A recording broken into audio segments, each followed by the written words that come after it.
Welcome to study channel. मेरा नाम है मोहम्मद कैसर। बिहार में दूसरे चरण की शिक्षक भर्ती होने जा रही है और इसमें कुल 70,000 पद हैं।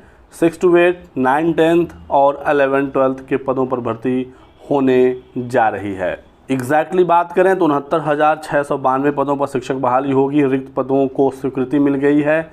6 to 8 के 31,982 पद, 9, 10th के 18,880 पद, 11वीं 12वीं के 18,830 पद इसमें शामिल हैं। हालांकि इससे पहले खबरें निकल कर आ रही थी कि 1 लाख से अधिक पदों पर भर्ती होगी, लेकिन फिलहाल लगभग 70,000 पदों पर मंजूरी मिल चुकी है। 6 to 12th की भर्ती होने जा रही है। 69,692 यहाँ पर पद हैं।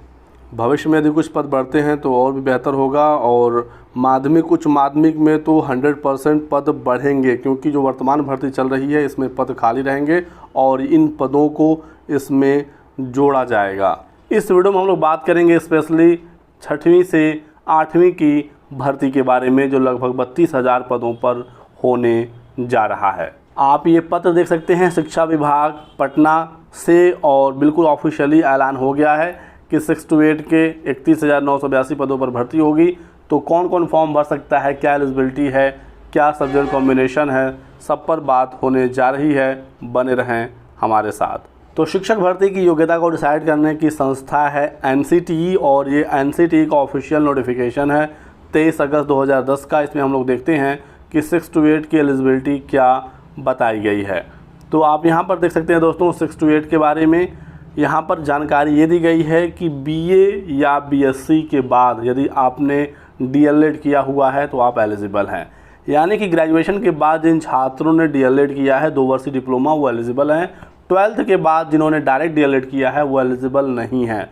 बिहार में 12th के बाद DLED करने का ऑप्शन होता है, तो ऐसे छात्र एलिजिबल नहीं रहेंगे। लेकिन जिन्होंने 12th के बाद डिप्लोमा किया 2 वर्षीय, उसके बाद यदि उन्होंने ग्रेजुएशन कर लिया DLED के बाद, तो ऐसे छात्र भी एलिजिबल हो जाएंगे, कोई समस्या नहीं है। ठीक है, तो इसको लेकर आप टेंशन मत लीजिएगा, क्योंकि आपने 12th के बाद DLED किया है। DLED की न्यूनतम योग्यता NCTE के अकॉर्डिंग 12th है, तो आपका डिप्लोमा बिल्कुल वैलिड है। और बिहार शिक्षक भर्ती में ग्रेजुएशन प्लस डिप्लोमा मांग रहा है, वो भी आपके पास है, चाहे वो डिप्लोमा के बाद ही क्यों ना हो, तो आप एलिजिबल हैं, समस्या नहीं आएगी।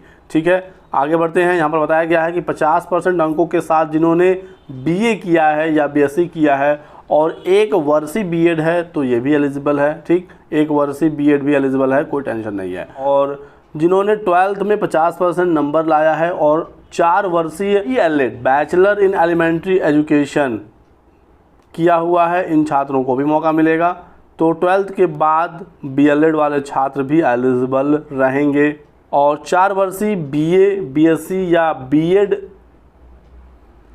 BSc इंटीग्रेटेड कोर्स है, ये छात्र भी एलिजिबल हैं। टेट आप पास होना चाहिए और यहाँ पर टेट पेपर 2 मांगा जाएगा, यानी कि CTET पेपर 2 जो छात्र पास है वो यहाँ पर एलिजिबल रहेगा।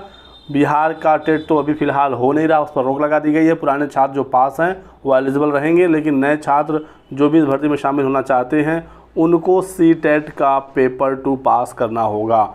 अदर स्टेट भी यहाँ पर एलिजिबल है और अदर स्टेट के लिए CTET में 90 नंबर मिनिमम होना चाहिए, तो ही आप यहाँ पर एलिजिबल माने जाएंगे। तो इतनी जानकारी दी गई है 6 to 8 के लिए। बाकी हम लोग देखते हैं और भी डिटेल्स। अधिक जानकारी के लिए हमने यहाँ पर ओपन किया हुआ है RT एक्ट 2009।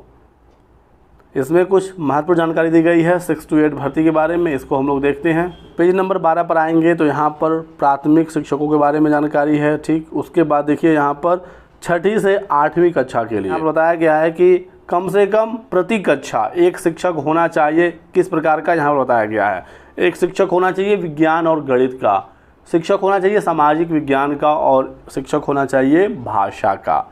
ये RT एक्ट कहता है। तो 6 to 8 की भर्ती सब्जेक्ट वाइज भर्ती होती है। प्राइमरी की भर्ती में कोई भी सब्जेक्ट वाइज भर्ती नहीं होती है, बिल्कुल एक एलिजिबिलिटी होती है, सबका एक एग्ज़ाम होता है।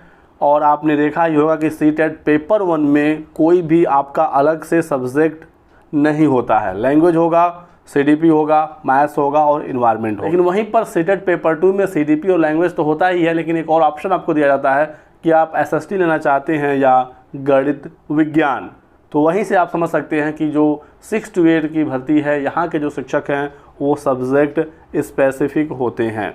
तो 3 प्रकार के शिक्षकों की बात आरटीई एक्ट 2009 करता है, विज्ञान, गणित, सामाजिक विज्ञान और भाषा। उत्तर प्रदेश में भी जो भर्ती चल रही है एडेड जूनियर के 6 to 8 के लिए, यहाँ पर भी इन्हीं तीनों प्रकार की भर्ती है, गणित विज्ञान की है, सामाजिक अध्ययन की है और भाषा की है। अब भाषा राज्य के ऊपर डिपेंड करता है कि वहाँ पर कौन से भाषा पढ़ाए जाते हैं, किसकी आवश्यकता है, उसके अकॉर्डिंग राज्य डिसाइड करेगा। तो यहाँ पर हो सकता है हिंदी हो जाए, बांग्ला की भर्ती हो सकती है, उर्दू की भर्ती हो सकती है, क्योंकि प्राइमरी में भी कुछ अलग से इनके लिए वैकेंसीज थी। तो ये जब नोटिफिकेशन आएगा तो चीज़ें क्लियर होंगी। अब यहाँ पर दोस्तों सब्जेक्ट कॉम्बिनेशन की बात करते हैं। काफ़ी छात्र इसको लेकर सवाल पूछ रहे हैं। तो कहीं पर भी एनसीटी ने या आरटीई एक्ट में एग्जैक्टली सब्जेक्ट कॉम्बिनेशन नहीं बताया गया। ये राज्य डिसाइड करेगा कि वहाँ पर वो क्या एलिजिबिलिटी एक एक विषय की रखना चाहते हैं। जैसे गणित विज्ञान के लिए अब देखना होगा कि क्या मांगा जाता है, लेकिन नॉर्मली यहाँ पर आपके ग्रेजुएशन में वो सब्जेक्ट होना चाहिए जिसके लिए आप आवेदन करना चाहते हैं। सामाजिक अध्ययन के लिए आपने वो विषय ग्रेजुएशन में पढ़ा हो, भाषा के लिए आपका ग्रेजुएशन में वो सब्जेक्ट होना चाहिए, बीए वगैरह आपका उसी सब्जेक्ट से होना चाहिए। अब यहाँ पर टीजीटी पीजीटी जैसा बिल्कुल टफ सब्जेक्ट कॉम्बिनेशन नहीं मांगा जाएगा कि सामाजिक अध्ययन है तो 2 विषय आपने कम से कम 2 साल या 3 साल तक पढ़ा हो। इतना सब्जेक्ट कॉम्बिनेशन नहीं होता है 6 to 8 में। बस आपने वो विषय अपने ग्रेजुएशन में पढ़ा हो, भाषा है तो हिंदी, इंग्लिश या जिस विषय का भर्ती है आपने वो बीए में पढ़ा हो, गणित विज्ञान के लिए आपने बीएससी में पढ़ा है तो आपका काम चल जाएगा। फिर भी एग्जैक्टली जब नोटिफिकेशन जारी होगा तो ही जाकर ये चीज़ क्लियर हो पाएगी। लेकिन आप यहाँ से एक चीज़ समझ सकते हैं कि आपने यदि सीटेट पेपर 2 में गणित विज्ञान हल किया है तो आप गणित विज्ञान का शिक्षक बन सकते हैं, क्योंकि वहाँ पर भी मैथ साइंस के लिए आपने ग्रेजुएशन के आधार पर उसे चुना होगा। एसएसटी वाले इससे आवेदन करेंगे, भाषा के लिए यहाँ पर है। बाकी इसके अलावा आपके कोई डाउट हो, जो भी सवाल हैं आपके सब्जेक्ट कॉम्बिनेशन को लेकर आप लिख दीजिए। मैं आपके एक एक सवाल की पूरी कोशिश करूंगा कि बिल्कुल एग्जैक्ट जवाब दिया जाए। फ़िलहाल जितनी इन्फॉर्मेशन हमको मिल पाई है मैंने यहाँ पर कोशिश की है आपको सूचना देने का। अक्टूबर में ही बताया जा रहा है कि 15 अक्टूबर के आसपास आवेदन शुरू हो जाएगा, लेकिन उम्मीदें कम हैं, डिले हो सकती है भर्ती, क्योंकि वर्तमान भर्ती ही डिले हो गई। पहले 1,70,000 पदों वाले जो भर्ती चल रही है इसे पूरा होना था अक्टूबर तक ही, लेकिन रिज़ल्ट में ही डिले हो गया। ज्वाइनिंग वगैरह नवंबर दिसंबर तक हो पाएगा।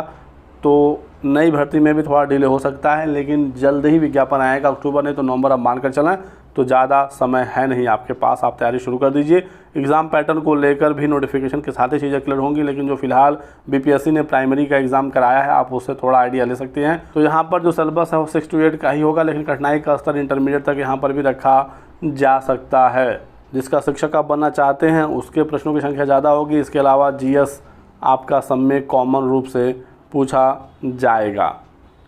धीरे धीरे करके सारी जानकारी निकलेंगी और आपको अपडेट समय समय पर दिया जाएगा, तो आप हमारे साथ बने रहिएगा। 35 बालकों पर एक शिक्षक की आवश्यकता होती है 6 to 8 में। जहां पर 100 से अधिक बालक हैं वहां पर एक पूर्णकालिक प्रधानाध्यापक भी रखा जाएगा, और अंशकालिक शिक्षकों के बारे में बात कही गई है कि कला शिक्षा, स्वास्थ्य एवं शारीरिक शिक्षा, कार्य शिक्षा के लिए अंशकालिक, और ये जो है ये पूर्णकालिक शिक्षक की बात है। तो ये कुछ जानकारी निकल कर आई है। वीडियो पसंद आया तो लाइक और शेयर करिएगा, बेल आइकन दबाना ताकि आपको सारी जानकारियाँ मिलती रहे। Thanks for watching.